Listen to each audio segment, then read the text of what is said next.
Good evening, ladies and gentlemen. We'll go ahead and call the meeting back into regular session.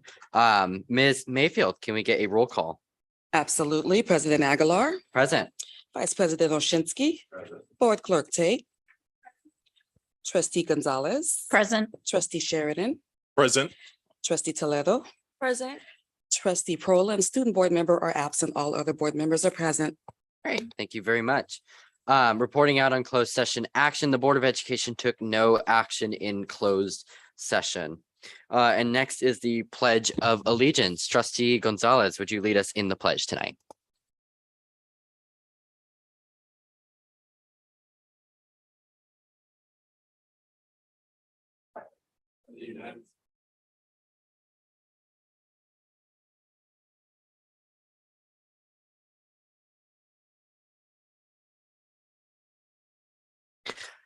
Thank you.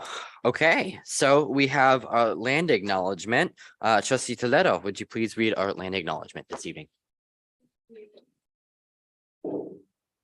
We take a moment to recognize that the city of San Leandro sits within the traditional homeland of the Halkin, a Chochenyo Ohlone, and Bay Nuuk speaking people.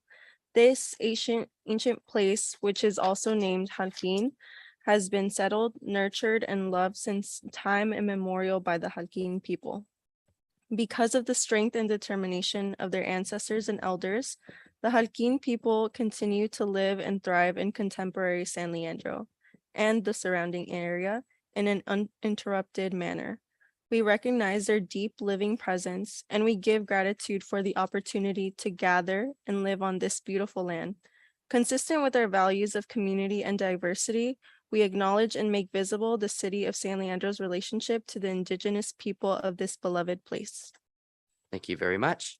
Trustee Oshinsky, would you read our mission statement? Sure.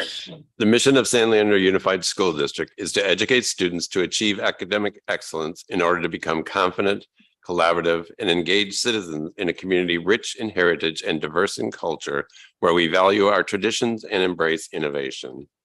Thank you. Trustee Sheridan, would you read our equity statement? The Board of Trustees believe that the diversity that exists among the district's community of students, staff, parents/guardians, and community members are integral to the district's vision, mission, and goals. Addressing the needs of the most marginalized learners requires recognition of the inherent value of diversity and acknowledgement that educational excellence requires a commitment to equity in the opportunities provided to students and the resulting outcomes. Great. Thank you very much. All right, trustees, let's move into the approval of the agenda. I'll take a motion to approve. I move to approve. I'll second that. It's been moved by Trustee Oshinsky, seconded by Trustee Sheridan. Please vote. All right, that goes 6-0. Agenda has been approved for the evening. Okay, I'm going to go ahead and read our legal statement for the public. Members of the audience who wish to address the board are asked to complete the yellow card available at the entrance and submit it to the board's executive assistant. Speakers who have completed the card will be called when the item is reached on the agenda or for non-agenda items during the public testimony. Cards are to be turned in before the item is reached on the agenda. Please note that the meeting is being recorded. State law prohibits the Board of Education from taking any action on or discussing items that are not on the posted agenda except to A, briefly respond to statements made or questions posed by the public in attendance. B, ask questions for clarification. C, provide a reference to staff member or other resource or factual information in response to the inquiry. Or D, ask a staff member to report back on the matter at the next meeting and or put it on a future agenda. Government Code 54954.2A. So first, we received some comments from our public comments email. And Ms. Mayfield, there are a few for an issue. Absolutely. Parent Clara Campos Herrera. Parent Peggy Fisher. Parent Taniska Garcia. Parent Adriana Quince. Parent Rocio Molina. Parent Subi Abushi. Parent Daniel Ochoa. Parent Bryson Thomas. Parent Jocelyn Neal. Parent Cindy Lau Roth, parent Marnelli Vidal, parent Joseph Canuthia, parent Adrian Gonzalez, parent Yuri Yan, parent Zayong Jang, staff member Lionel Guerra, teacher Emily Hodges, and parent Jeff Chan. Thank you very much. Okay, and then there's one more public comment reached via email from Gabby Gelbart. Starting with, I'm Gabby Gelbart, the current tennis coach at San Leandro High School. I was also a math teacher at Bancroft Middle School for the past 2 years and a former student in the district. It was a challenging couple of years for everyone, with everyone working hard to make sure students and families were supported. My passion for teaching is evident in the strong relationships I developed with students, and my proficiency is shown by my receiving multiple positive evaluations. I was disheartened, to learn that despite this, I would not be able to return as a teacher at Bancroft. Each of my attempts to understand the reasoning behind my non-renewal were met with the same response. I was, quote, not the right fit, end quote, for the district. It is demoralizing and invalidating for new teachers to be rejected without any clear reasoning or constructive criticism. At a time where there are teacher shortages nationwide, such a punitive process only serves to keep teachers from growing. While I understand the district has been under pressure in these past few years, I believe it is the responsibility of school systems to provide teachers with scaffolding, support, and encouragement. If the climate of the district doesn't create a safe learning environment for teachers, how can we be sure it will create a safe learning environment for the students? I believe that a fair and transparent evaluation process is an ethical responsibility of school administrators in shepherding new teachers entering the educational field. A process that hides such formative feedback only reinforces that the district does not value teachers' growth and well-being. Further, I believe there must be an appeal process in place for teachers to learn and for district leaders to ensure that staffing decisions are fair and to the greatest benefit of the students. Gabby Gelbart. Okay, and that was it for public comment email. Ms. Mayfield, are there any public comment cards? Great, thank you. Seeing that there is no further public comment, we'll go ahead and move to, hold on, let me turn the page. The school report. First up, we will have Roosevelt.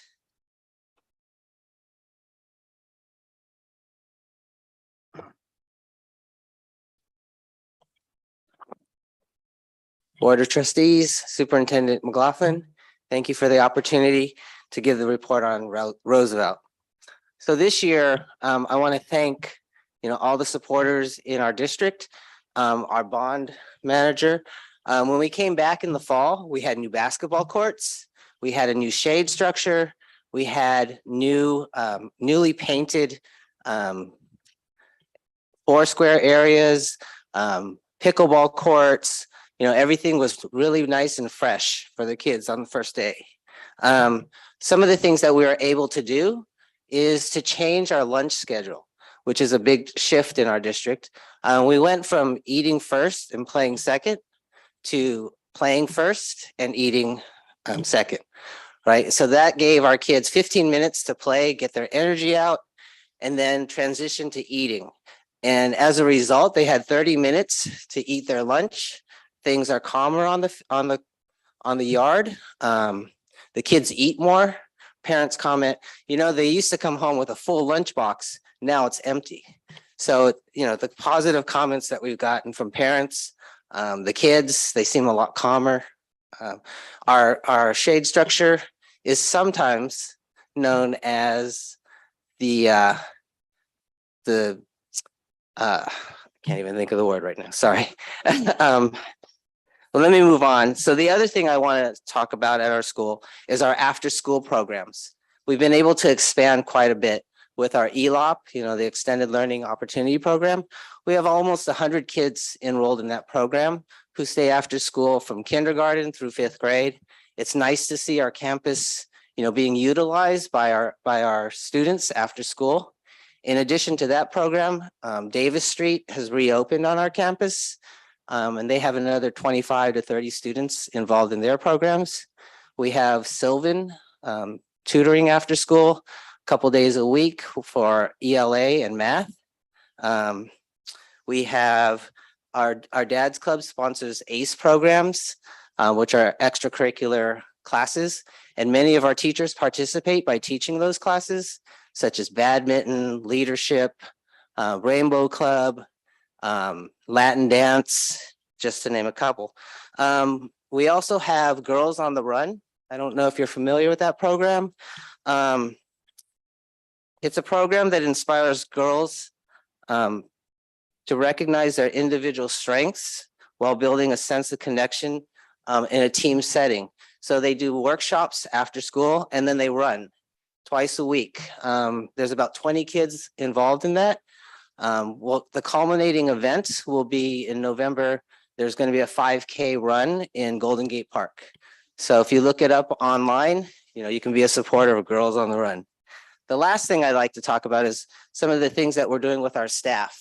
We've partnered with Lead for Learning, which is out of Mills College, and they're working with my leadership team, my instructional leadership team, and my culture and climate team to kind of become teacher leaders within our school. So they work on problems of practice. So they do inquiry cycles and they're learning about, or they're working on getting kids to talk about math and math protocols and routines. That's our instructional side. On the culture and climate side, they're working with the teachers to really revamp and look at our practices in our classrooms to make sure that we're consistent throughout the grade levels in the way that we address our students. So those are the three big things that were happening at Roosevelt. The last thing is I'd like to talk a little bit about the Kyla Salter, who's our student that we wanted to recognize tonight. So Kyla's in 4th grade this year. And last year when she was in Mr. Moy's class, she just decided one day that our school needed to be a little cleaner and decided to, just pick up trash because she saw things laying around. And she kind of rallied some other kids to do the same. And so, that was kind of fun to watch her take that leadership role. Also, she participated in Latin dance classes with our school. And now I know that she does that, in the real world, right? And in private lessons, like 6 or 7 days out of the week. She's definitely a leader in that aspect also.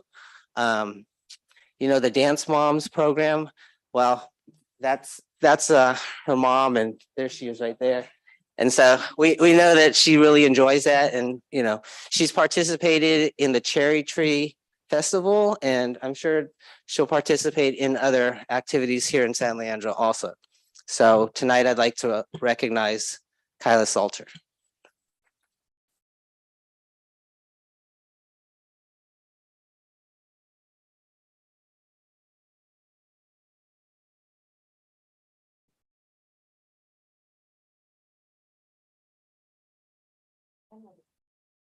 Why don't you do a dance move or something?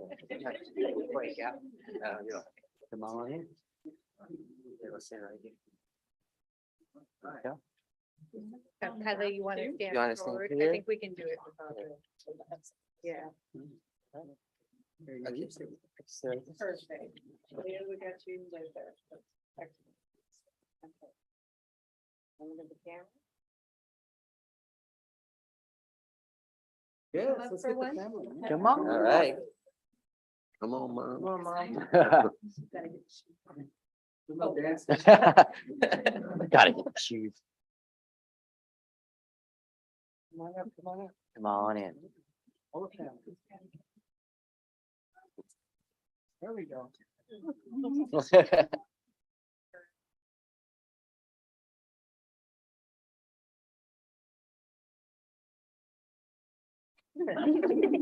Thank you.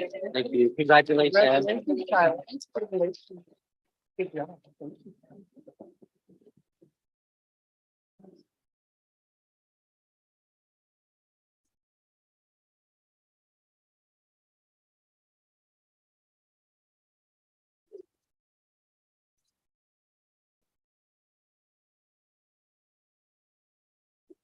Okay, thank you.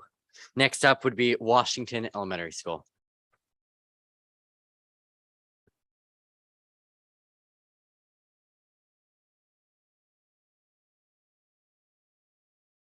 Good evening, everyone. My name is Monica Manriquez, the proud principal of Washington Elementary School. And so in all of the long list of highlights, it was hard to focus on a few because I know we I was only given 3 minutes. But I want to begin by celebrating the hard work and honoring the last years because it takes quite a bit of years to grow the dual language immersion program. And so I'm happy to say that our first cohort has now entered into 5th grade. And so the program is fully implemented. And in honoring the great things that come with this program on campus, I wanted to share something brief that does embody the beauty of language and what it brings to the community.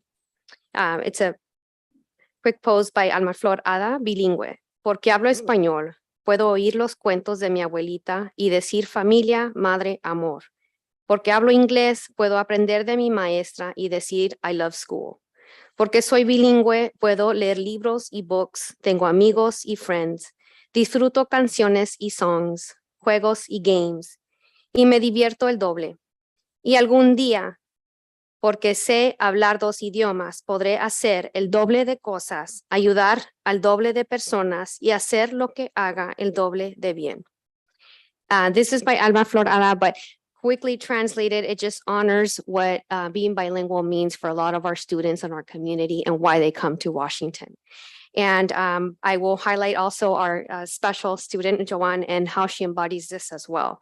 And so with that being said, and also an alum of San Leandro, it's beautiful to see this. My experience wasn't as such that what I get to see at Washington now. So kudos to everyone that has worked really hard to work on equity, diversity, and inclusion, including languages. So it does mean a lot, full circle for me. In terms of the DLI, again, celebrating that 5th grade cohort, not focusing with the DLI teachers, we're also focusing beyond just being bilingual, but what does that mean? And also with biculturalism, right? So there's more in terms of the language program.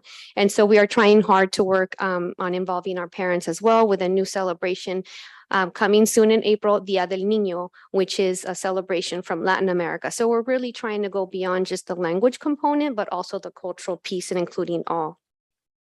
And I can go on and on about DLI, but I will, move us to when I really learned about the power of Washington in terms of last spring, 2022, when we fortunately were opening up and we were hosting school tours. That's when I really got to see the power of what Washington is and the work of everyone that's been through Washington to help, including previous Principal Elisa Alvarez, all of the staff. Families come to Washington for its inclusion environment, the multiculturalism, the multilingualism. That is something, the social justice lens, that's something that the community has worked really hard to embody. And so in meeting a lot of these families in our preschool TK tour, it was really just exciting to see, wow, this is the why. This is why they come to Washington. And our teachers, again, wanting to celebrate, can't go on without honoring their great work. The instructional leadership team, the dual language that works, a double as well in terms of their monthly collaborations. And all of our language program teachers, our SEI and also our DLI, focusing on research-based literacy instruction. That's extremely important, especially because of the challenges that we've all had these last few years in education. So really holding in and focusing in together as a cohesive unit has really been a goal, and everyone is on board, happy to say. The next thing that we want to celebrate for this year is student leadership opportunity. So really honoring student voice, really making sure that they have that opportunity. Something that's new for the school this year is Peacemakers, where we're supporting our students to be leaders at recess. Anytime that there's like a conflict, giving them voice, those mediation skills to be able to resolve and feel confident in their young being, but hopefully strong, powerful adult leaders within our community. They will be facilitating problem solving and again, role models. They will be role models across the school. The other thing coming in November is one of my teachers, Mr. Proctor, will be kicking off our Black Student Union. That's also exciting for us. And also, hopefully in November, we'll be able to kick off our student council as well. So really making sure that student leaders are, it's not me at the assemblies leading or the morning announcements, but that the students have that opportunity to meet with me and collaborate with adults too, and making sure that they have that voice. Parent involvement, big kudos to our ELAC parents, honoring their voice and their leadership and focusing on EL priorities and helping, giving me their voice and their perspective as to what the changes and they want to see in the school. A big thing for this school year's big new PTO group, Dad's Club. They were currently working this evening and again on Thursday and the weekend as well for our fall celebration and haunted house, the good old Washington tradition. So that will continue as well. But again, it's great after last year to be able to invite these families back onto campus. And thank you again for voters that did pass the shade structure. That is a big hit. We had our back to school picnic there, a pancake breakfast, and we're looking forward to using the facilities as well for our fall carnival. Lastly, most important, our gem that we wanted to highlight as a staff is Joanne Agogo. Joanne Agogo, she is a good friend, especially to new students. She helps makes them feel welcome. Joanne works hard to complete her classworks and asks for help when she doesn't understand something. She is doing very well at or above grade level in all subject matters. She cooperates with others and is always willing to help, is always a great friend and an ally. She is always respectful in class and is a role model for her classmates.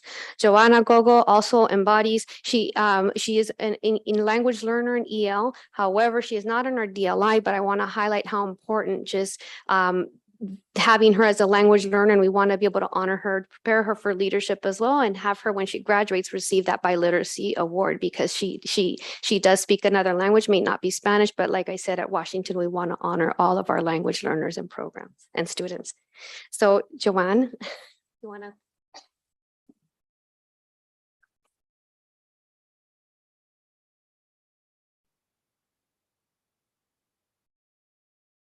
So I wanted to honor her. Thank you, Joanne, for coming out. And Miss Martin, her third grade teacher, wish she could be here, but she's very proud of you. Very. She's a definite wildcat and she embodies what we stand for. Thank you, Joanne. Good job. All right, and now you can. I don't have. Right over there.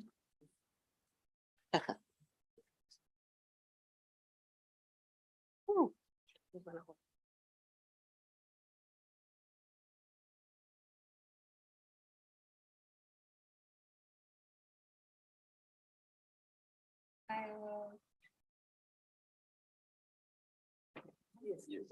Come on, your family.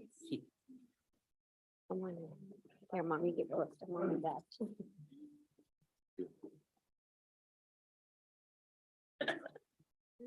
This is. There we go. Ready?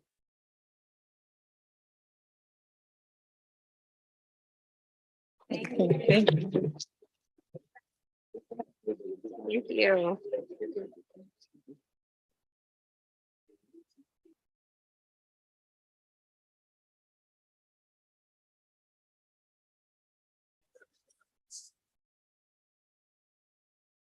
Okay, thank you to the principals at Roosevelt and Washington Elementary School for your reports, and congratulations to you two that were awarded. Oh my God, we love to see it. And thank you to the families for coming out tonight.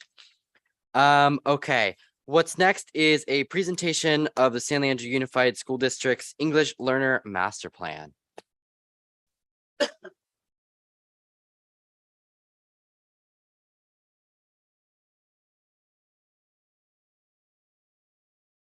Oops, I'm sorry. It appears I've made a mistake. I apologize. Next in the agenda would be our bond report. This was going to be so exciting.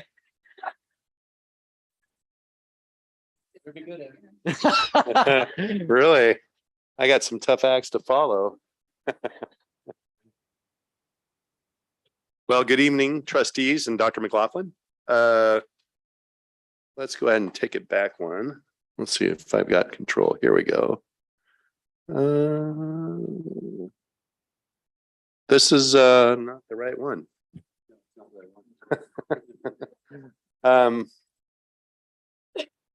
You happen to have that? Yeah, Would you like an email? I can do that.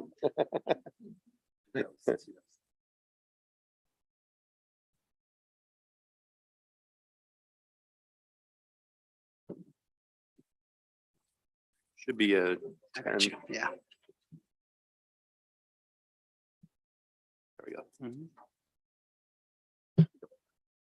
They do kind of look the same, so. Anyway, this is a project update. This first slide shows the quad.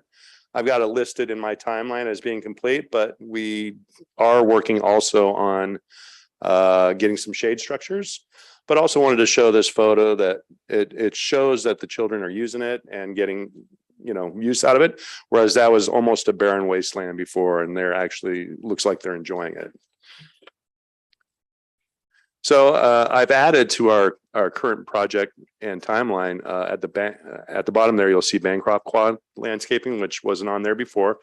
We will be meeting tomorrow with the staff at Bancroft to show the kind of the final design and get final approval from the staff. And then after that, I'll go ahead and present it to the F&T as well.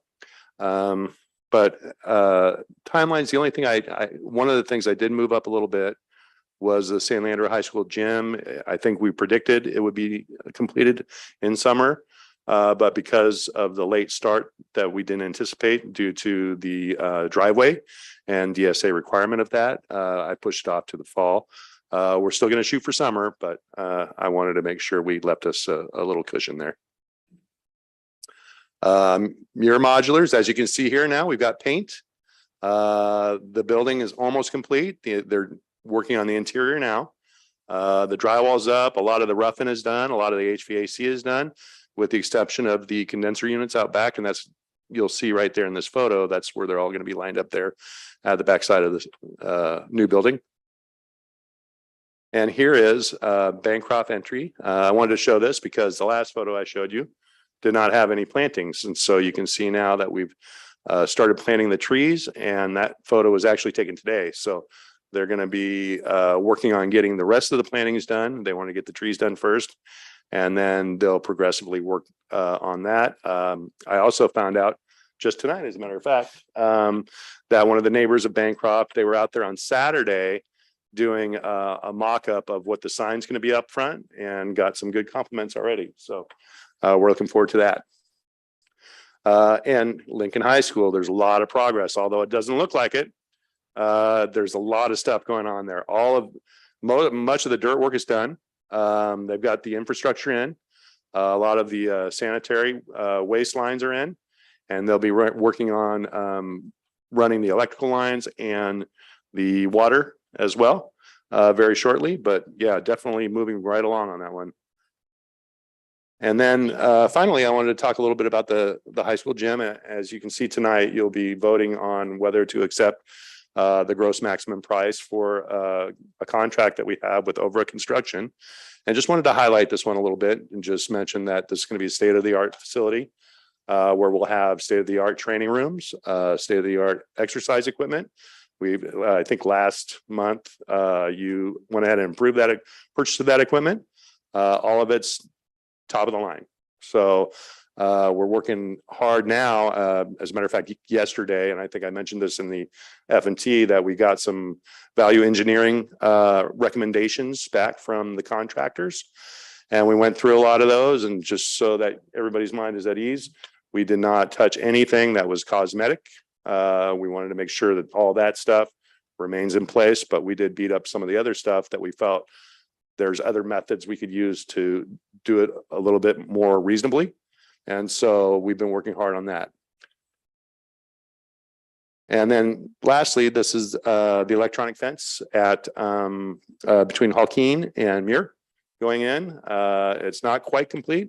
They have one more gate to put in, but otherwise that one's done so that we have a lot more security between both those school sites. And lastly, with that, any feedback or questions? All right, first, Dr. Mike.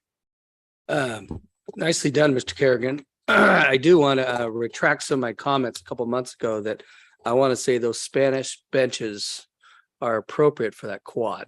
It looks really nice. And like I said, it's just great to hear the kids' comments, and they feel like, the one I love is that they feel like they're at a college campus. They feel, that I think there's some pride there, and I think they'll feel that also when the gym comes in and other things, is they deserve to go to a school that looks nice and feels nice. And I think that goes along with everything we're doing at all the other campuses. So I think the Lincoln campus as well, I think they long deserve a better campus. So I'm really excited for the work, but good job. I know you've had a lot of hurdles and DSA and things like that, but man, you're moving along. So very good job. Thank you very much.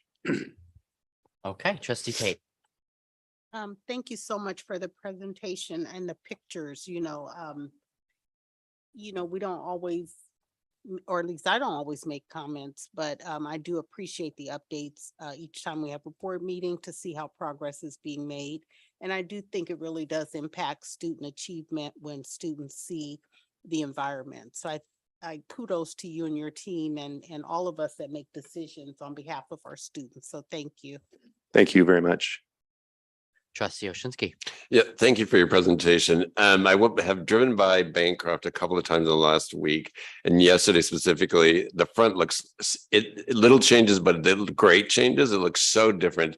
And then the former basketball area where the drop-off area, I loved seeing all the trees out there. It looks so different. And having worked in several nearby school districts, I can say we are light years ahead of everybody else in terms of improving our facilities. So thank you for that. I mean, like Trustee Tate said, it means a lot to the students to show that we're doing so much for them and making their environments that much more nicer for them. So thank you. Thank you. And I think, just to dovetail on that, I think it's great that we've got so much engagement on all of these things where everybody had a hand in the decision-making process. And I think that's very important. So everybody got a piece of what they wanted. And I think it really shows in the end results. Trustee Gonzalez. Yeah, I love all of the work and all the projects, but I wanted to highlight the Bancroft Bronco art that's at the beginning. That is amazing. And I love that.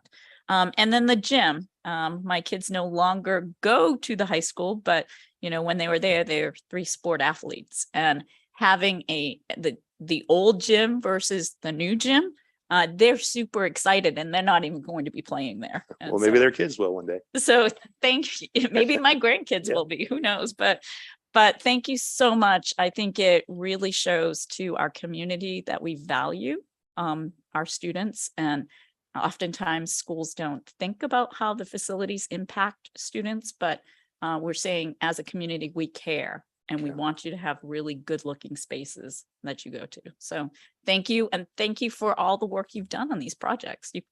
This is the gym is expensive, but I am excited that all the projects have come in under or at budget. So thank you for all the work you're doing on that. Thank you for the recognition on it. We really, really strive to get as much out of everything as we can to try and get as many things as we can done. So thank you. Trustee Sheridan. Aaron, I want to thank you for your presentation, and I echo the sentiment about the Bronco out of the bricks. And the other thing that I like is it provides equity, because the other middle school has a similar design, but with their Falcon, their mascot. So I love that. Really excited and looking forward to Lincoln and the high school, and all of these projects between you and staff and RGM and contractors. Your track record of coming in under or at budget, on time or ahead of schedule. I have full faith in you that you can get it done during the summer of 2024. So we're going to give it our best shot. Thank you. Thank you. Thank you very much. Trustee Toledo. And again, one more thank you, or I don't know, James, you might add another thank you after, but it was a great presentation. And honestly, seeing the whole transformation since the summer, walking around and seeing it all build up has been really, really nice. And I recently had the chance to walk around during a school day, and it's amazing. It really is. I mean, everyone is kind of like interacting with each other. At least, I didn't really get to see it in the spring, Mhm. but the students look happy, and that's what really matters. I agree wholeheartedly, 100%. Ultimately, that's what we do it for. And to see them utilize it in a way that it's meant to be utilized, especially underutilized spaces like the quad at the high school. It was a wasteland. I mean, nobody ever utilized it hardly at all. And now they're there really getting full use out of that space. And that to me, that's what I really love to see these projects come to fruition and the finality of it and see them enjoy it. So I agree. Thanks very much. All right, before I give you your sixth thank you, I'll move it over to Dr. Mike. Hey, Aaron, as I walk around, I do see some of the digital signs go up. Can we get a list of when the next ones are coming? And because like I said, I finally got to see Garfield's in person. That looks great. What a game changer that one is. So can we get a list of like which one's next or? So I can comment on that. On this next F&T, we're going to bring 4, Okay. the last 4 signs in the district that have yet to be done for approval to F&T. And then once we have that, it's probably about 8 months, 6-8 month process. Yeah, and if we just get And those I'll on get a you a board list. report so they can all see that the digital signs are game. I mean, it's just such a little thing, but it's a big thing when the Roosevelt one is incredible, and I know the Bancroft one's gonna be nice. So anyways. Yeah, Okay. and I'll get that to you guys for sure. All right. Thank you so much. And I thank you specifically for the quad at San Leandro High. I mean, high school students just crave an environment where they can, enjoy themselves. And that quad, it breaks boundaries. It's beautiful. And so thank you for being able to do that expediently too. And I'm looking forward to the shade structures because of course we've had students come to us ask, hey, where's the shade structures? We're working on it, right? So we're doing a great job. And especially at Bancroft and what's coming. Lincoln, why can't we're of course going to be excited about that. Sure. Who's not excited about Lincoln? But yeah, just overall big thank yous for the work that you've been doing for us. Well, thank you very much. Thank you, everyone. Okay, now moving into presentation of the San Leandro Unified School District's English Learner Master Plan. I apologize for the mix-up earlier. Wait a minute.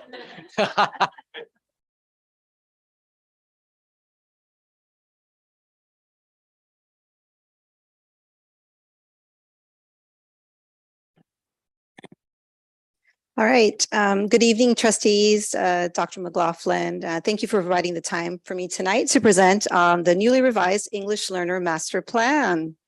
I'm Doris Castillo, Assistant Director of Teaching, Learning, and Educational Equity, and I'm very excited to share this plan with you tonight.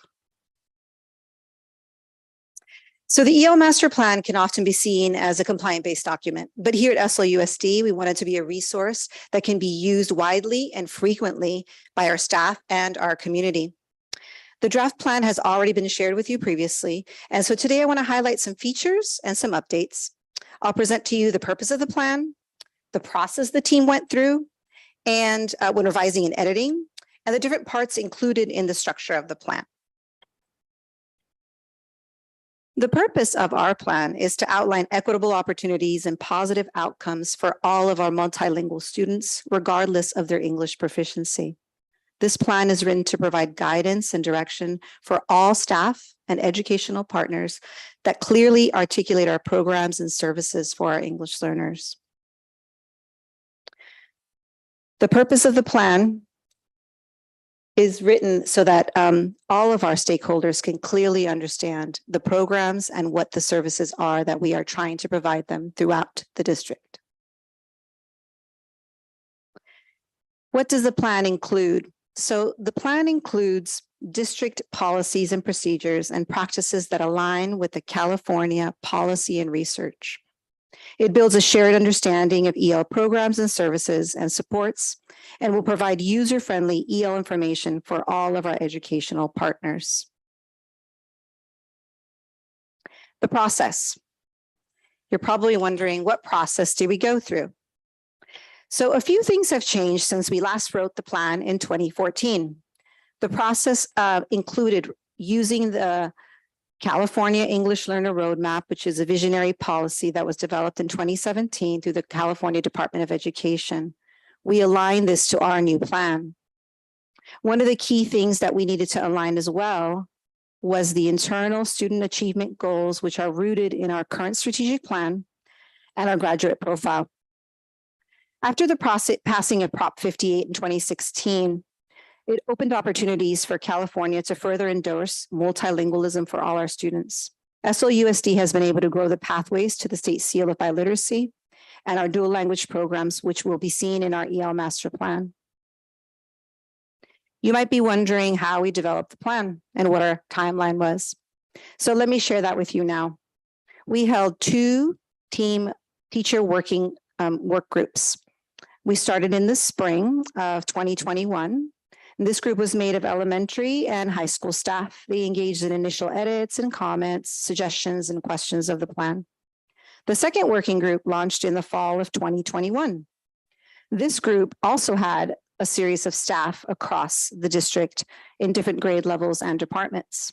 They engaged in addressing the questions that the first group came up with, in addition to addressing the questions that came up from community. They looked at revision of the content. They developed systems and articulated programs, pathways, and services. While the staff was working, while the working groups were going, we also were working with, While the staff working group was taking place, we also simultaneously were working with 2 important community committees. The DLAC subcommittee reviewed and provided input on every chapter on the plan, and the ELACs from every site had the opportunity to revise the old plan and ask questions and provide comments. So in the spring and all through the summer, we finally came up with a draft. And this final working draft had all the content in place, and all we needed to work on was the format and the structure, which brings us now to the fall. This fall, we bring to you for approval and formal launch the EL master plan and training that'll come. The EL master plan is still divided into 7 chapters that are listed above. I'll give you a minute to read the chapter titles.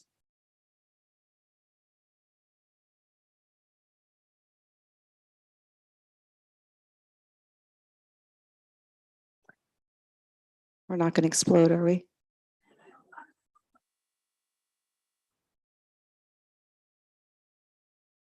So I'm going to highlight a little bit of what we get. So now I'll highlight a little bit of each of the chapters so you can know a little bit of the changes and edits. So chapter 1 has an expanded explanation of the role of the home language survey to aid the articulation of English learner identification processes. There are 2 new charts that talk about the flow chart for enrollment and a continuum of proficiency levels that explains the LPAC progress and expectations and growth. Chapter 2 has new language allocation charts for both our alternative bilingual and dual language programs, and it has articulated new paths to the state seal of biliteracy. It also has placement charts for our middle schools and our high school.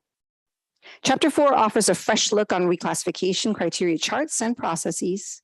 Chapter 4 calls out the training on the EL master plan. Chapter 5 focuses on meaningful participation of families. And chapter 6 is where you'll see updated guiding principles and rubrics adapted from the California EL roadmap. And these rubrics in this chapter are tools to support the monitoring of the programs and determining the efficacy of our initiatives, our interventions, and our policies that are targeted to raise EL student achievement. Chapter 7 aligns with the already shared and posted and supported Lcap goals and priorities. Next, let me tell you a little bit about the structure. So we want to be sure that the plan, once it's approved, is accessible and used by staff and educational partners. Therefore, we have developed 2 different formats. One is a PDF, which is clickable with a table of contents that guides you throughout the plan. It's more of a traditional looking plan and will be translated in Chinese and Spanish. The second one is the one I'm particularly excited about. This one, upon your approval, will be a live page on the website where you'll be able to easily access different parts of the plan via boxes, tabs, and images. This allows for the page to be translated in all the different languages with just a click of a button. While we're bringing this plan forward for board approval, we know that this plan is a living document that will need revisions as we implement, learn, and reflect. So the structures we have used in this newly revised English Learner Master Plan allows for timely edits and revisions.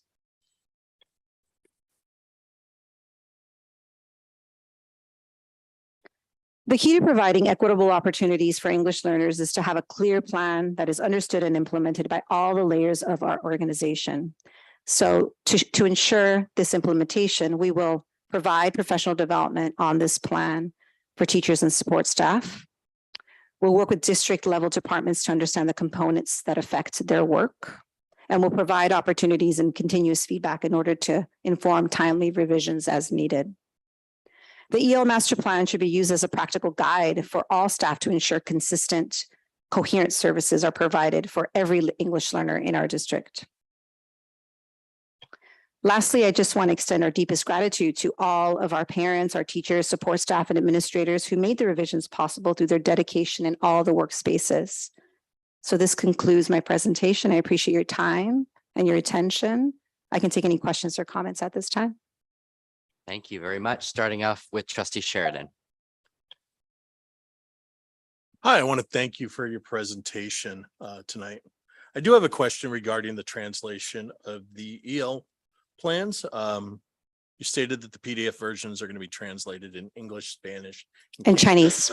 Cantonese, right? But in particular, I think that the language is when they're written, it's Chinese, and when it's oral, it's Cantonese or Mandarin. okay, that's I was just looking at the slide and stated Cantonese. When we get to the web version, you said it could easily be translated into different languages. How are we doing that translation? So it's going to be built in a way where any page that you can translate on Google traditionally, that's how it'll be built according to sections. There'll be a Google translation. So Yes. still probably the PDFs would be the more accurate one, since we know Google does a fairly decent job, but is not really accurate when it comes to translations, right? Yes, which is why we want to make sure that we translate it in Chinese and in Spanish properly. Yeah. Great. Thank you. Yeah, absolutely. Okay, Trustee Gonzalez. Yeah, thank you. This is a far superior plan from what we've had in the past as far as readability and I think ease of being able for our community members to read it. So thank you so much for that. I also had a concern about the Google Translate. I think, yes, Google Translate's getting better and better and better, but also the plan has a lot of language, teacher speak and education speak. And sometimes that doesn't translate well by Google. And so, you know, if there's a way, and not now, but in the future revisions, to go back and look at how we talk about it in English so that it can be clearly translated into other languages. Absolutely. Thank you. Thank you. Trustee Toledo. So, yes, thank you so much for the presentation. Really, really insightful, and I'm really excited about this new format as well. Besides Chinese and Spanish, what are the other most used languages for our students here? And are there any dialects that are popularly used by students and families? Yeah, we have here Vietnamese speakers is the next language. Tagalog speakers is the next language. Those are the most common. There are some dialects out there, including in Chinese and in Spanish. They're not widely used, but that's what we currently have. Yeah, just a curiosity. Yeah, absolutely. Okay, thank you very much for your presentation. Thank you for your time.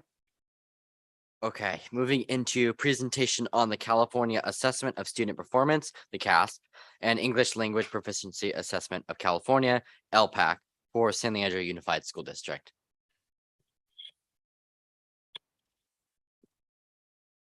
Good evening, Board of Trustees, Superintendent McLaughlin, community members. It's a pleasure to be here tonight and preview with you some of the state academic assessment data that's out for preview for the districts, but not out for public release yet. So we're going to be looking tonight at 4 assessments, 3 that are part of the California Assessment of Student Performance and Progress, the CASP system, which includes the Smarter Balance tests in English Language Arts and Mathematics for 3rd through 8th graders and 11th graders.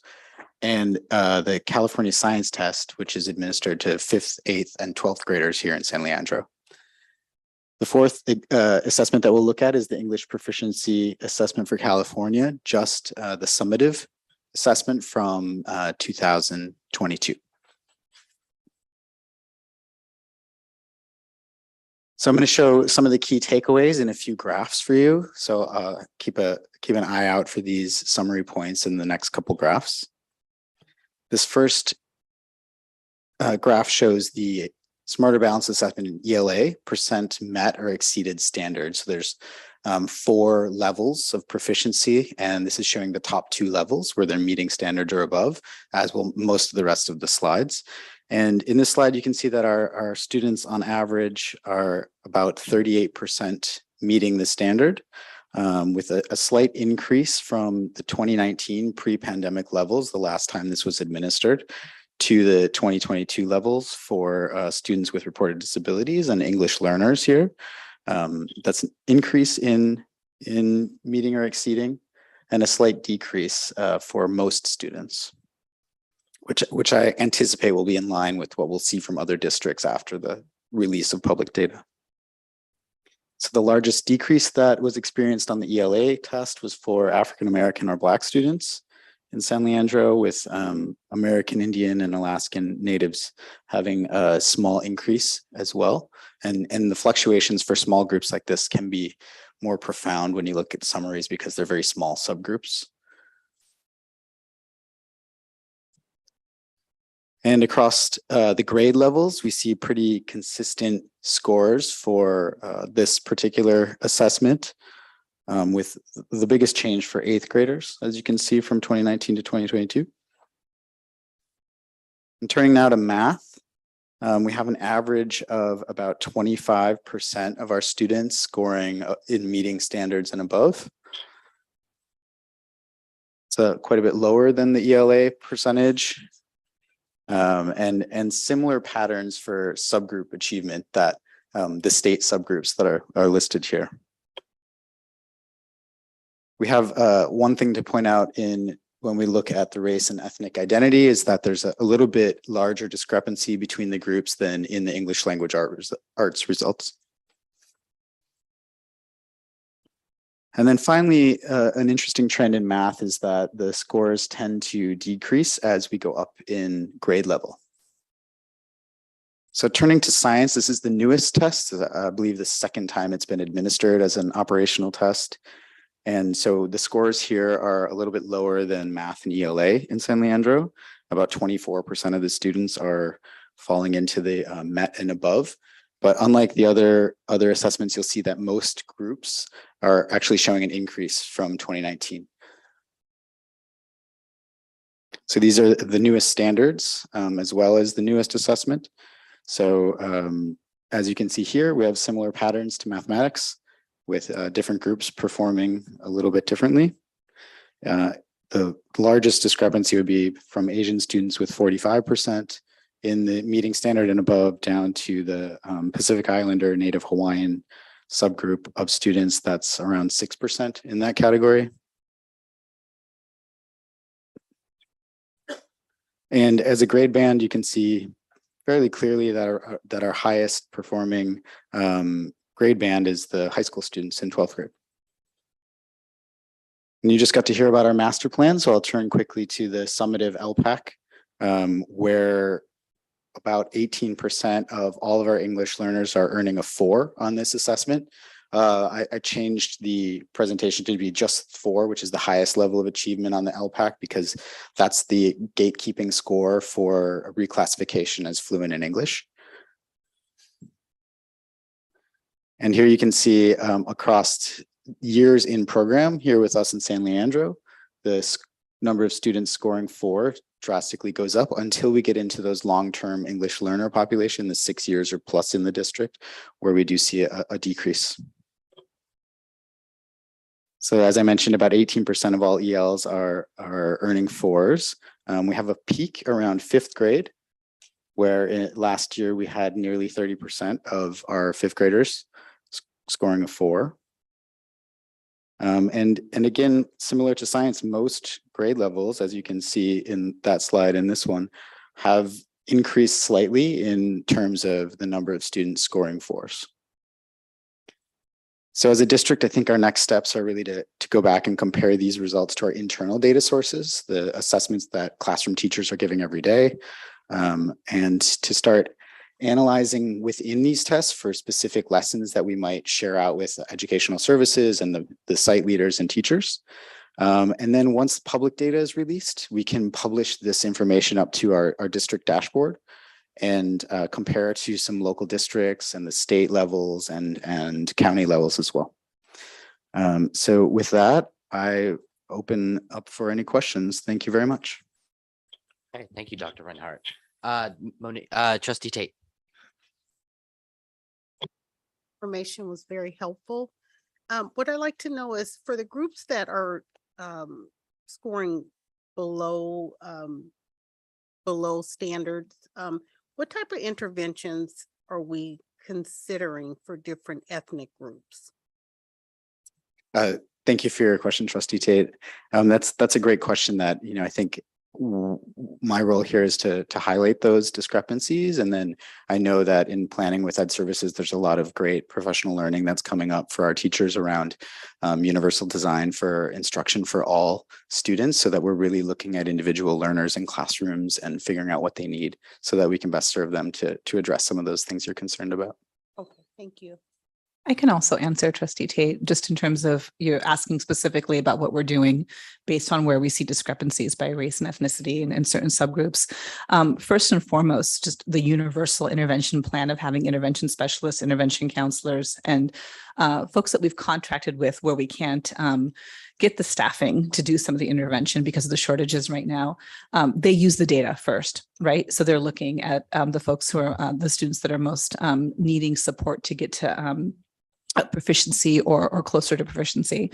Secondly, we do know that there are organizations out there that have had greater success using different styles of teaching and format, and we have been partnering with them in creating more specialized tutoring with local community partners. And so I think the board has seen over the past 2 years multiple contracts come forward from local groups that are able to sort of mentor our students, whether it's folks who are in the engineering program at UC Berkeley, and they want to work specifically with our Latino and African-American youth, to AARA tutoring, to working with some of the other organizations that push into our after-school programs. So it's the intervention staff, the contracts where we can learn from other people outside of us, and then continuing to double down on professional development and new resources for our teachers. Thank you. Trustee Oshinsky. Thank you for your presentation, Dr. Reinhardt. In general, I have to say there's no major surprises, given everybody went through the pandemic and coming back in, so no surprises there. Question, so do people in the categories in terms of race and subgroups, do they share dual places? Say, for instance, homeless, are they also in the races categories as well? Yeah, exactly. You could be represented by both, for example, a reported disability and Latino or. Got it. Perfect. And I think one thing that really stood out to me was how well the homeless students did in science. And then second of all, the fifth graders too, after having 2 years of being in the pandemic, they seem to do exceedingly well too. It's hard to say what is the cause of these trends that you're noticing, but certainly some positive signs for us. Yeah, good. Thank you. Trustee Gonzalez. Yeah, is there any update of when we should get the state and the county results? Yeah, it was meant to be delayed until the winter, I believe, but the most recent news that I've heard is that sometime later this month, the state will release for public consumption the data from across all counties and districts. Okay, thank you. Okay, thank you, Dr. Reinhardt. Okay, next on our agenda is a public hearing. J1 public hearing regarding the San Leandro Unified School District's initial proposal to the California School Employees Association, local chapter 94. Okay, on public hearing comments are limited to 3 minutes per speaker, subject to me Members of the audience who wish to address the board regarding the public hearing are asked to complete the yellow card available at the entrance and submit it to the board's executive assistant. Okay, trustees, I will take a motion to open our public hearing. Motion to open the public hearing. I'll second. All right, that's been moved by trustee Gonzalez, seconded by trustee Oshinsky. Please vote. 6-0, the public hearing is now open. And there are no cards, right, Ms. Mayfield? Okay, thank you. With that, I'll go ahead and take a motion to, well, actually seeing no public testimony, I'll take a motion to close public hearing. Second. All right, it's been moved by trustee Sheridan, seconded by trustee Oshinsky. Please vote. That goes 6-0. Public hearing is now closed. Moving into reports. First up, correspondence. Okay, so clerk's report for October 11th, 2022. On 9/14, SLUSD Communications Family Learning Series on 9/14. And then 9/14 Dreambox Learning, Maximize Math and Reading Success this year. 9/15 Four Cs of Alameda County, last day to donate to Diaper Drive. 9/15 Higher Ed Dive, How to Identify Gaps to Student Success. 9/16 from Michelle Mayfield, upcoming events. 9/16 California Attorney General, California DOJ Weekly Newsletter. 9/17 Boys and Girls Club, the latest news for you. 9/17 K-12 Dive, 3 charts illustrate universal school meals impact. 9/19 Sheila Islam, join in International Walk and Roll School Day, October 12th. 9/20 SLUSD Employee Benefits Open Enrollment, September 19th through October 14th. 9/20 Alameda County Eviction Moratorium Town Hall, September 26th. 9/21 San Leandro Chamber of Commerce Candidate Forum, September 21st. 9/21 Patty Breslin, San Leandro 2050. Upcoming garden event, Saturday, October 15th from 10 a.m. to 4 p.m. Please RSVP. 9/22 ACOE Superintendent Monroe honored by State Superintendent Associations. 9/23 California Attorney General, California DOJ Weekly Newsletter. 9/24 Cal Matters, the week's top stories. 9/26 SLUSD Personnel Services, classified vacancy, head custodian at the high school. 9/27 CIO Dive, how today's CIOs are putting data in action. 9/28 CIO Dive, the dynamic duo, IT and HR. 9/29 Higher Ed Dive, why people don't go to college and how to change it. 10/1 Cal Matters, this week's top stories. 10/4 K-12 Dive, Education Department provides digital equity roadmap. 10/5 SLUSD Communications Family Learning Series on 10/5. The topic was special education. 10/5 District Administration Advancing Equity and Engagement with Hands-on STEM Activities. 10/6 CIO Dive Cyber Trends on 10/13. 10/7 Michelle Mayfield Upcoming Events. 10/10 DA Web Seminar Support Learning Gains in Your District's Virtual Students. 10/11 Alameda County Supervisor Dave Brown's biweekly newsletter. And 10/11 SLUSD Communications Flu COVID-19 Vaccination Clinics, October 27th and November 1st from 12 to 5 p.m. at the Barbara Lee Center. Walk-ins are welcome. And that concludes my clerk's report today. Great, thank you very much. Next would be board member report. Given that our student board member is absent, we'll go ahead and move into union representative reports. And I don't see any of our union representatives in the audience, so we'll move straight into board committee reports, communications and advocacy. Yes, we met on October 4th. We had the bond update, and as I said last month, after this meeting, the website will be updated to reflect all of the current projects and where they are. The resolution awareness calendar, we discussed that, and we added a few more on to this month's calendar that we hadn't had on before. And what we decided was that we would like Ed Services to confer with Keziah prior to our meeting, so that when we're looking at the resolutions, we know that they're going to actually have an impact in classrooms. You know, that we want them to tell us which ones are the important ones for them to celebrate in classrooms. And so, so there may be some in the future where we want to be the top down, but right now I think there's so many resolutions to choose from that we want them to pick the priorities for right now. District communication projects. We reviewed the list. The highlight was the high school gym groundbreaking is still to be announced. And so we hope to have a date for that. Under the advocacy discussion, we continued to have the conversation about student achievement awards. We reviewed what different sites are doing for various achievement awards. And we will continue to have more discussion. And then elementary rainbow clubs, we will continue to have that discussion as well. And so that concludes the report. Great, thank you very much. Curriculum and policy. We met on September 26th on the policy committee. We did the board policy updates list, reviewed and discussed the board policy updates. The policies are on tonight's agenda. Board policy 4216 revision, probationary permanent status. The policy was revised to align with the new ed code regulations for classified employees. That policy too is on tonight's agenda. School garden policy work. Several school sites have gardens. We're working with Common Vision Works with schools to create gardens.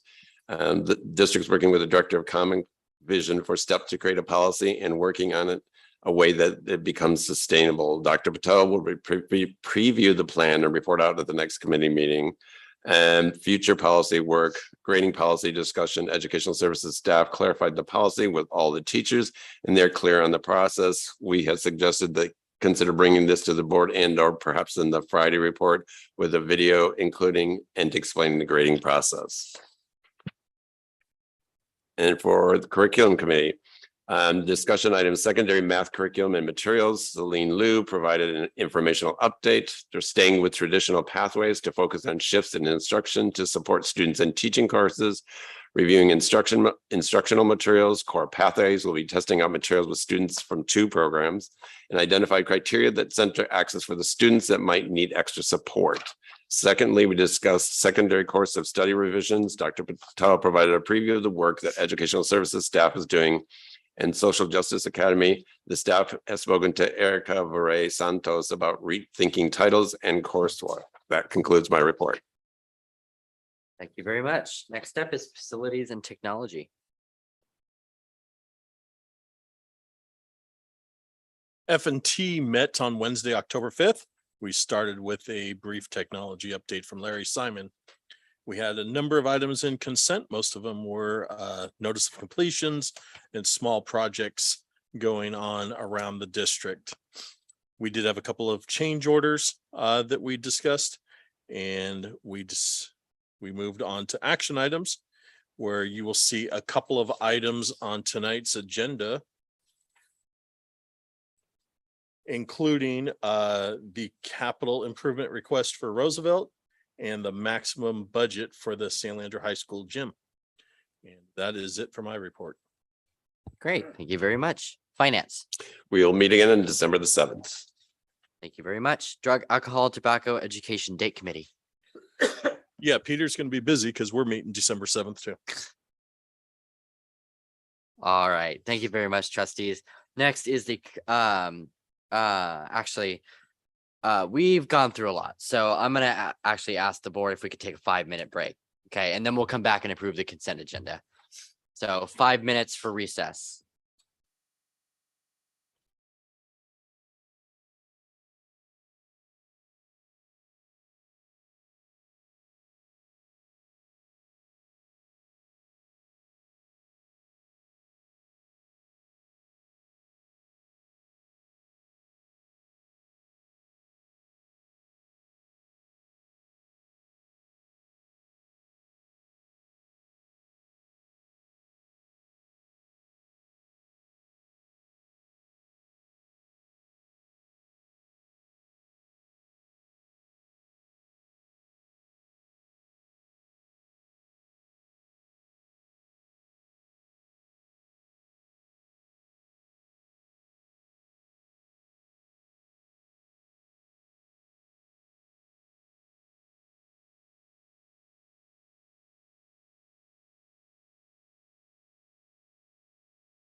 Started, seeing a majority of the board, we'll go ahead and come back. But she's only got till this Friday. Okay.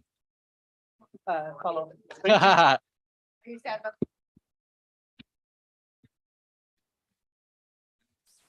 I know. I've been thinking about that. That's kind of crazy. Okay, trustees, I will go ahead and take a motion to approve the consent calendar unless there are any polls for tonight. I make a motion to approve the consent agenda. I'll second. All right, the I'll third. consent. The I'll consent has defer been- to trustee Sheridan. I will defer to. The consent has been moved by trustee Gonzalez and seconded by trustee Oshinsky. Please vote. And it goes 6-0. Okay, moving into action items. So of course, I'm gonna breeze through. Please stop me physically, like let me see your hand. I'm a teacher. I want to see hands for action items. Okay. Under general services, N1A, adopt CSBA board policy updates. I'll move 1A. I'll second it. It's been moved by trustee Oshinsky, seconded by trustee Gonzalez. Please vote. That goes 6-0. Thank you very much. N1B, adopt revised board policy 4216, probationary and permanent status. I'll move 1B. And I'll second. It's been moved by trustee Gonzalez, seconded by trustee Sheridan. Please vote. All right, that goes 6-0. N1C, memorandum of understanding between San Leandro Adult School and the city of San Leandro. I'll move N1C. I'll second it. It's been moved by trustee Tate, seconded by trustee Gonzalez. Please vote. That goes 6-0. Moving into N1D, adopt resolution 2251, Filipino American History Month. I'll move N1D. I'll second. It's been moved by trustee Tate, seconded by trustee Sheridan. Please vote. That goes 6-0. N1E, adopt resolution 2252, declaring October as lesbian, gay, bisexual, transgender, queer and questioning LGBTQ+ History Month. It'd be my pleasure to move N1E. All right, it's been moved by trustee Oshinsky, seconded by trustee Toledo. Please vote. Great, that goes 6-0. Moving into business and operations, N2A, food recovery agreement. I'll move N2A. I'll second it. It's been moved by trustee Gonzalez, seconded by trustee Tate. Please vote. That goes 6-0. Moving into N3A, San Leandro Unified School District para to pipeline scope of work contract with university instructors, a public consulting group company. I'll move 3A and 3M. I'll second. It's been moved by trustee Gonzalez, seconded by trustee Oshinsky. Please vote. All right, that goes 6-0. Moving into N3B, Helios Ed proposal. I'll move N3B. I'll second it. It's been moved by trustee Oshinsky, seconded by trustee Tate. Please vote. That goes 6-0. Moving into N3C, assessment technician job description. I'll second. Been moved by trustee Toledo, seconded by trustee Oshinsky. Please vote. All right, that goes 6-0.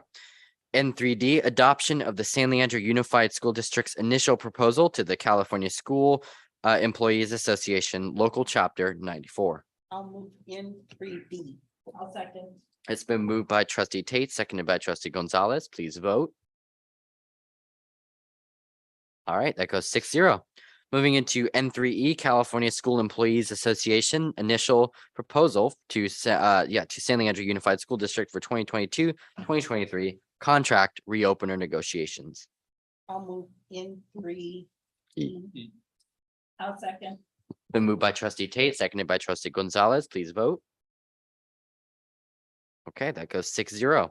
Moving into N3F, tentative agreement with the San Leandro Teachers Association, contract negotiations 22-23. I'll move N3F. I'll second. Been moved by trustee Oshinsky, seconded by trustee Gonzalez. Please vote. That goes 6-0. Moving into N4, educational services, N4A, contracted services agreement between San Leandro Unified School District and Monroe Elementary School for Camp Arroyo. N4A. I'll second it. It's been moved by trustee Toledo, seconded by trustee Gonzalez. Please vote. That goes 6-0. Moving into N4B, approval of contract between San Leandro Unified and Elevo for 2022-23. I'll move N4B. It's been moved by trustee Oshinsky, seconded by trustee Toledo. Please vote. And that goes 6-0. Moving into N4C, approval of San Leandro Unified School District's English Learner Master Plan. I'll move N4C. I'll second it. It's been moved by trustee Tate, seconded by trustee Gonzalez. Please vote. And that goes 6-0. Moving into N4D, Memorandum of Understanding between San Leandro High School and Korean Community Center of the East Bay for Mental Health Counseling Services for 2022-2023. I'll move N4D. I'll second. Been moved by trustee Tate, seconded by trustee Oshinsky. Please vote.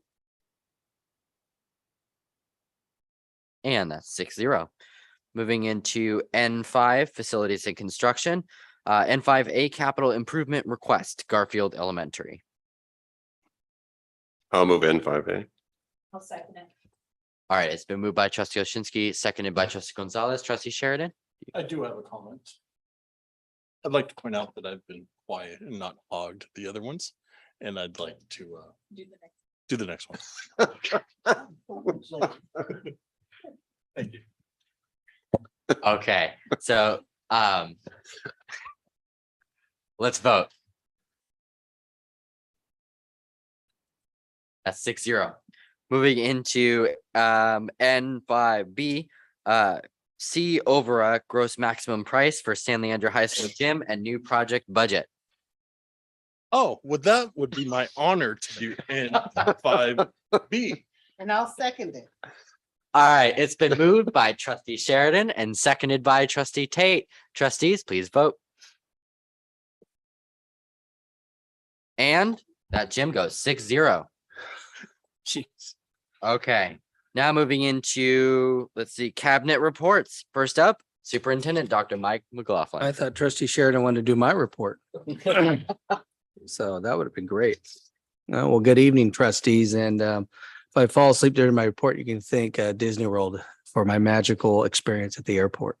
So anyways, first of all, SLTA, congratulations on another successful negotiations. I'm proud of the fact we're able to do the best we could and help our teachers try to afford to live here in the Bay Area. So anyways, I want to thank the whole bargaining team. They did a wonderful job and going through all the items. If you remember, we started last year, but we were able to finish with one session this year. So again, we're showing that we can work together with our bargaining units, and I look forward to negotiating with our other two units here soon. Student recognition. I'm sorry, last minute. This is something I wanted to try to do to get back to recognizing some students. And as you know, we wanted to rotate some of our principals and giving reports. We'll kind of fine tune it as we go along. Did everything go all right? Is it okay? I will send you a list of the next principals coming up, but I'll just tell November, we got Jefferson, McKinley, December, Monroe, Halkeen, January, Garfield and Madison. And then we go to middle schools in February. We'll have Bancroft and Muir. And then we'll bring the high school and Lincoln back in March. And then April we'll finish off with the adult school. That'll kind of give us a little lull as we get into the graduation season, to do all kinds of other stuff. So that's coming our way. If you have any suggestions or recommendations on how we keep building back on this, because this is going to be different than celebrating school. Celebrating schools gives them, 15, 20 minutes to really highlight. This is just short, give us a little idea as you saw tonight, and then recognize the student something outstanding. Okay, yes. I have a suggestion. There wasn't time for us to make a comment. Well, we could have, sorry, so we'll ask that next time. We'll say, hey, comments before they recognize a student. So again, first time, we'll put notes on that and make sure we do that. Okay. All right. Put that on your comments. All right. I was able to attend the EL Parent Night. It was a great event. I want to thank the Teaching and Learning department for putting that on. And, I think they got some great feedback. I think the way they held it, I'll let Sanal talk more, it's her department, but the way they held it was more of a casual environment where I think parents feel more open to express how they're feeling instead of asking them at a large meeting to stand up and tell us. So we did that with Lcap a few times, and they just love that process. I think it brings some food, put people in circles at tables, and I think you'll hear more honest opinions about what's going on.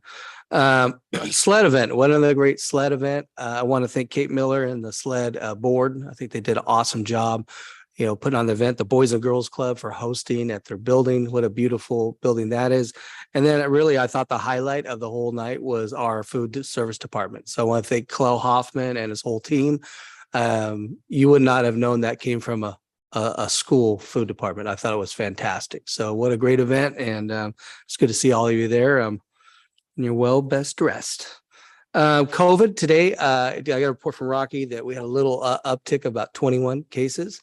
And we believe it's mostly because we had a little college and career thing or something with the high school. So they're mostly high school students, but he doesn't think it's anything big, just, a small little tick, but we'll keep you updated. You don't see Rocky here or Rocky having a presentation, so that's always good. So if you're only hearing from me, then that's a good thing. And then I heard Kevin today talking that it looks like we're going to make sure we have testing kits ready when all our holidays start coming up, things like that. So we know it's not over. It's good but we're still preparing just to make sure we can be ahead of the game. What else I got here? I also wanted to lastly thank Sean Kavanaugh. It's the first teacher year of the awards I haven't been able to attend. And Sean's just a wonderful teacher. Going in his classroom, you see all the great things he does. His colleagues respect him. He's been a great coach for us in the district. And you really want to see good teaching, you go in that classroom. He does a wonderful job. So congratulations to Sean. And that's all for me. Next. Okay, thank you. Next up, Assistant Superintendent of Educational Services, Dr. Sonal Patel. Thank you. We did host an EL Parent Night on September 28th in our Barbara Lee Center. And just big thanks to all of Cabinet, Dr. Mike, and much of the district leadership for coming out and just family style, sitting at small tables with our parents and really just listening to how they're experiencing school and where they would like more communication, programs, services, and then also listening to success stories, right? And so parents were sharing stories of how their students did get reclassed and how some of it was because of our support and some of it was because of what they figured out how to navigate on their own.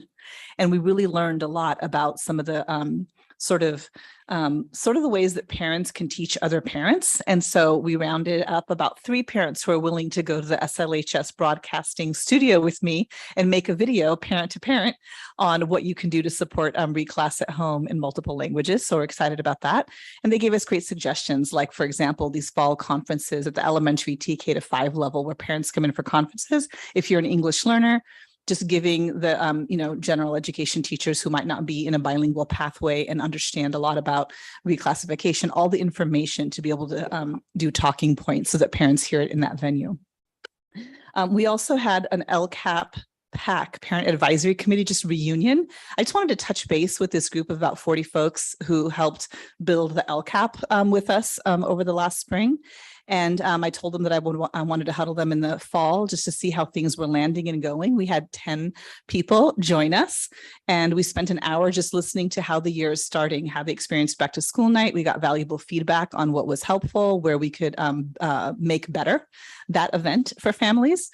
And also just sharing how they're experiencing teaching and learning right now, as well as giving us tips on communication. And they also were just very thankful to touch back in the fall, even though the LCAP process doesn't start till closer towards the new year. We did have a big event at the high school on Monday, October 10th, with lots of kids because we're getting them ready for college and career. We had over 40 colleges and universities present the college night at San Leandro High School. Our Vanessa, our college and career program coordinator, and Patrick, our EAOP coordinator. They'll also host financial aid labs during lunch every Thursday, starting this week all the way to December 1. We have our College and Career Counseling Center hosting personal insight questions for those of you who have seniors going to college on how to write that college essay. They're doing workshops on Monday and Wednesday and with drop-in and sign-in hours available. So just, everyone is all hands on deck right now supporting kiddos in that process. Lastly, we have a big event coming up at the end of this month on October 24th. It's our Professional Learning Day, our PLD Day. And our Ed Services team, specifically Celine Liu, Director of Teaching, Learning, and Educational Equity, is busy at work organizing this grand event. Our staff received an email with a catalog of workshops that they can go to. There's tailored sessions for if you're in special education, CTE, different grades, different pathways. It's about 2 weeks away. You all are invited. I will share the website that is launched. Registration has already started, and we're just excited to be back in person because it's been about 3 years. The conference style PD will be held again the way it has traditionally at the FTK campus. There'll be 2 morning sessions, a fabulous lunch from food services, and then staff will reconvene as a site in order to process what they learned during the day and make personal learning plans where they have accountability with job-alike groups for planning and implementation. The theme of the day is Universal Design for Learning. From our strategic plan, a research-based approach to teaching and learning to give all students opportunities to learn, calibrated together with anti-racist teaching practices and culturally responsive pedagogy. It's sort of the the three-legged stool of what we're trying to center in the classroom. Just once again, you're all invited if you'd like to join us that day. Thank you. That concludes my report. Thank you, Dr. Patel. Next up is the Assistant Superintendent of Administrative Services, Dr. Zarina Zanepati. Good evening, Board of Trustees and Dr. McLaughlin. I just have a few updates for the board on our student services side of the house. As we are now in our second round of providing free vision screening for the entire student population at both of our middle schools, John Muir and Bancroft, by way of working with our partners with Vision to Learn. So this means that all students in grades 6th, 7th, and 8th were screened for whether or not they needed eyeglasses. And after that process is complete, then any student who failed the test and are in need of glasses will receive them free of charge. So at this time, this means about 133 students will be receiving a brand new pair of glasses. And then this process usually takes a few weeks per school site. And so we're about halfway getting through everybody who needs a new pair of glasses into their hands, at least at our middle school. Once we finish with the middle schools, we will launch the screening process to start at our elementary schools, starting with Garfield, then Jefferson and Washington, and so on to the others. And this is completely free of charge, both to our families, to the students, and to the district, because we are in a partnership with Vision to Learn. And I know now also that it might seem a little bit premature to start talking about looking forward to the holiday season, but in preparation of having the holiday breaks coming up, we wanted to make sure that our students can still experience some enrichment activities during these intersessions.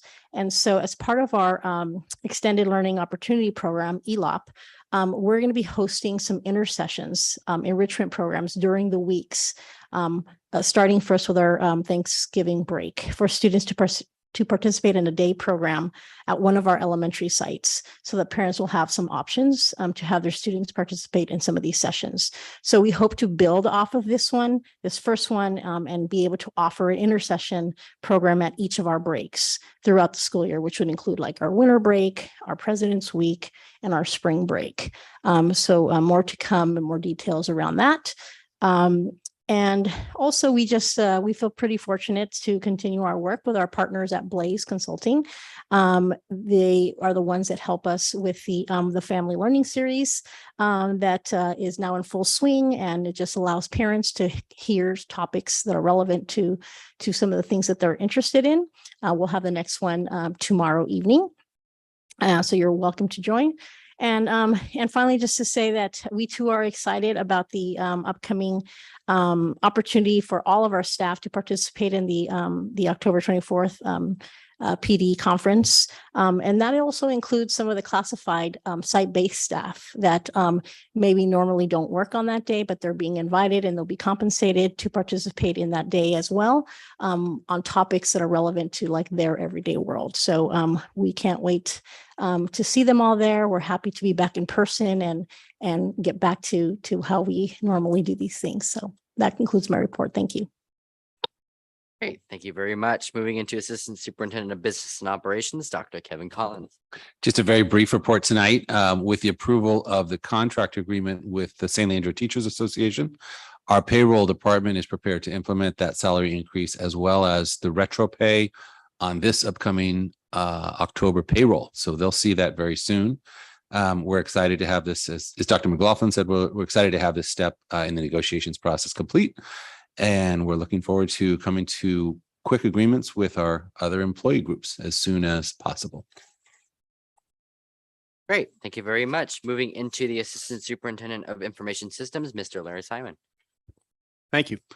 Very brief for me, just with the start of the year calming down, are glad to say that our staff have really gotten through all of the initial issues and we've been able to sort of refocus and rethink on the long-term projects. Our battery protection project has closed out. And so I can happily say that in the event of a power outage, we'll continue to have phones and network around the schools, which is great from a safety perspective. And really excited, really happy about that one. We're working to what's for the PD Day coming up and week after next. We're excited to participate in that and to also host a couple of sessions for our classified employees and on some of the areas they work in. And really the thing I've been most excited about recently is our take-home device plan, I feel, has gone very well.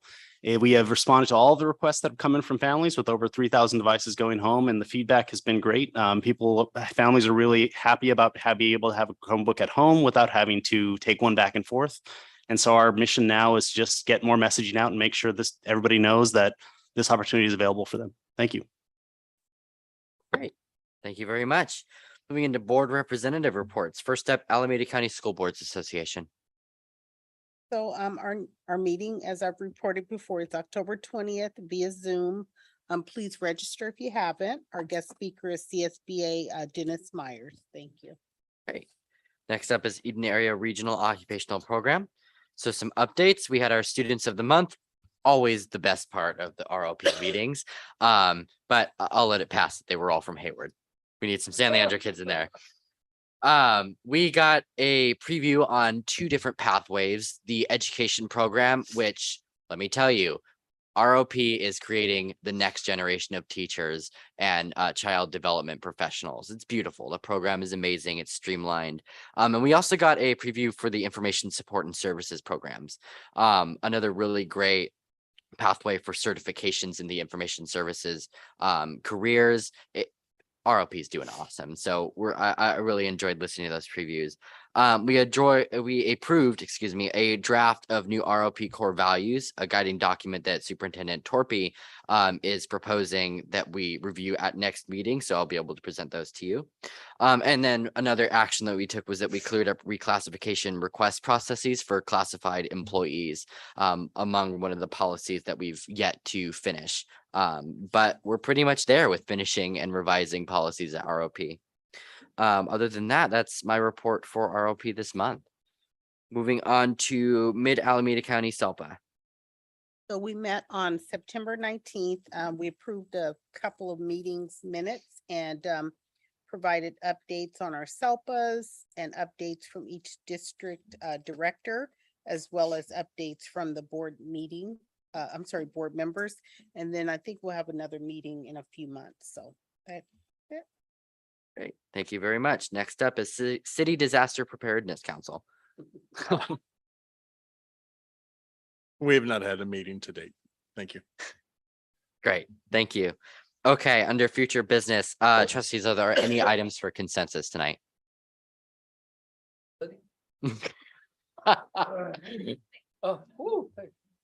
Okay. Seeing none, additional suggestions and comments from board members. Trustee Gonzalez. Yes, I had no consensus today.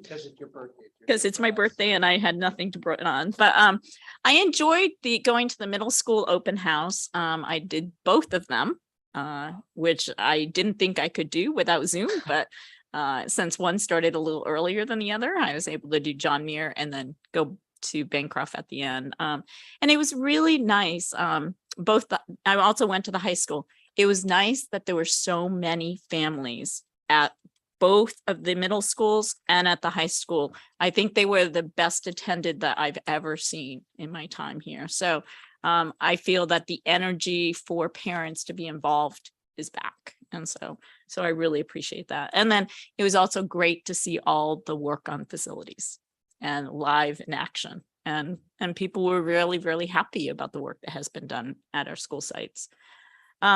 I went to the Friends of Chabot College fundraiser.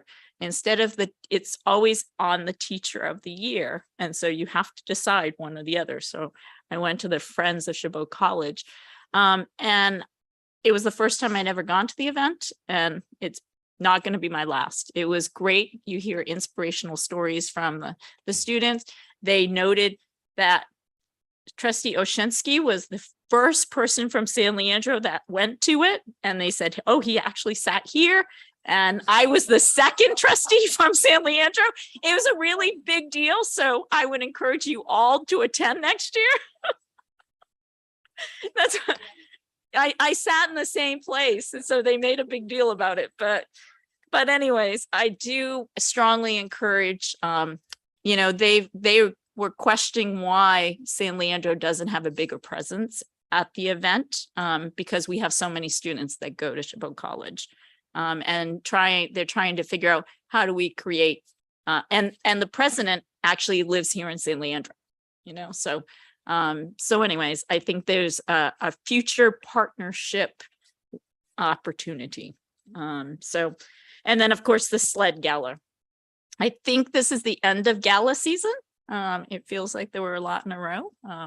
But again, the food from sled gala was amazing and really, really shines. And have a TikTok of our food services as well. I mean, I think there should have been a TikTok for the food that was served at the gala. So that concludes my my comments. All right, thank you, Trustee Toledo. Thank you. I am also really happy with the bond report presentation. Seeing the quad, I haven't been able to see it in person yet. So the picture itself was just amazing to me. Having, reflecting on my past experience as a student there and seeing this change, it feels from just a picture like a whole new place. So in that sense, a picture is worth 1,000 words. Other than that, I was able to attend the DLAC meeting. And it was really nice to see the parents, district leaders, student leaders as well interacting. And I also got to learn a little bit more about the reclassification process and the LPAC report. So that was really insightful. But other than that, thank you for another great meeting. Trustee Sheridan. I too did have I had an excellent time at the sled gala. Definitely impressed by food services, Clell and the staff and everybody there. I mean, they put on such a great event. The venue, Kate did a great job. Kim Pace over there, who runs the Boys Club, Girls Club. It's just, we use that facility for our Rotary Club meetings. And when you walk in, you're like, man, I mean, you have a sense of pride that this is, in your city. It's a great facility, great for kids. Great time. I also had the opportunity to go to homecoming. Not the dance, I wasn't asked, but the homecoming game Friday night. We had a good time. We were out there supporting San Leandro High School girls softball. They got to run the snack bar as a fundraiser, and they did an amazing job. And I want to thank everybody who contributed and donated to that thing. Seeing the families, the stands were packed. Families out there to watch football game and just be out there. It's like, this year being the first year that we're back in person from the beginning. I mean, you can just feel it in the air. So I was happy to be part of that. And then the following evening, taking my daughter and dropping her off for homecoming dance and seeing all the kids that were excited and, everyone dressed up and, ready to have a good time. It was great to see all of that. in our district. And that is it for my comments. Thank you. Thank you. Trustee Tate. So, yeah, I went to the back to school nights for Bancroft and the high school. And it was really nice because it felt like it was a reunion of sorts, right? I ran into so many different people, you know, my kids, families that have had students that have graduated with my 3 children. But the most memorable reunion I had at the high school, and my husband went with me. So we went to the music room. And so we were just going in rooms saying hi. And this guy said to me, he said, I remember you. I used to work with you. And I said, you did? And I'm like, I didn't know who he was. And he told me he worked with me at Dryer's Ice Cream. And this was around 1998. And I did not remember him at all, but he remembered me. And, you know, he talked about my supervisor. Anyway, it was just really nice that, no, I didn't go to homecoming. Anyway, it was funny because I got a chance to meet his wife, and he has, you know, a 10th grader at the high school, but it was really nice to see somebody who I hadn't seen in years and I didn't remember him. But he was the most memorable one. But it was really nice just to see a lot of families and teachers of my children's teachers. And I've always said that the teachers and I have a relationship where we're all partners, you know, in the success of our children. So it was nice to see them still doing well. And then I went to the Teacher of the Year event. That was really nice. My husband attended that with me as well. And we just had a really good time seeing people in education celebrating. So it was fun. So, and I did want to say happy birthday to Trustee Gonzalez. And that's it. Thank you. Thank you. Trustee Oshinsky. First, I want to say thank you to Trustee Gonzalez for keeping my seat warm at the from the Shabbat. I actually met Dr. Sperling at one of my first SLED events, and we've been close ever since. So that's also a great event. I didn't get to go this year. I went to Muir back to school as well. Ms. Alvarez, she continues to build such a community. You just feel that when you walk in, the students are so comfortable talking to her and bringing things to her attention. And she just carried it from Washington over to Muir, and it's just really, really great to see. And then I went to Lincoln for their back to school night. It was by far the biggest turnout I've ever seen in the entire time I've been on the board there. The parents filled the room. They had to take more chairs out. When that happens, you know it's a good thing.